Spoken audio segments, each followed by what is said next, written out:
జనగామ పట్టణంలో నిన్న సాయంత్రం పోలీస్ పెట్రోలింగ్ చేస్తూ ఉండగా యశ్వంతపూర్ గ్రామ సమీపంలోని రేణుకా ఎల్లమ్మ టెంపుల్ వద్ద ఇద్దరు వ్యక్తులు అనుమానాస్పదంగా తిరుగుతూ ఉండగా వారిని పోలీసులు గుర్తించి పట్టుకొని విచారించగా వారి వద్ద గంజాయి ఉందని చెప్పగా వెంటనే ఇద్దరిని ఆధీనంలోకి తీసుకొని విచారించగా గంటబాబు జనగామలోని అంబేద్కర్ నగర్ వాసులుగా తేల్చారు.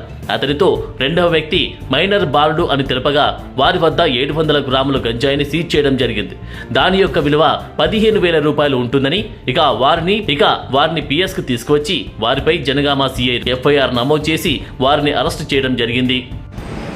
ఈరోజు సాయంత్రం 7 గంటలకి జనగామ మండలం యశ్వంతపూర్ గ్రామం దగ్గర రేణుకా ఎల్లమ్మ టెంపుల్ వద్ద జనగామ పోలీసు వారు వెహికల్ చెకింగ్ చేస్తుండగా గంటబాబు కంటపు విజయ్ అనే ఇద్దరు యువకులు జనగామకు సంబంధించిన యువకులు వెహికల్పై అనుమానాస్పదంగా వెళ్తుండగా వారిని ఆపి చెక్ చేయగా వారి వద్ద 700 గ్రామ్స్ గంజాయి దొరికింది.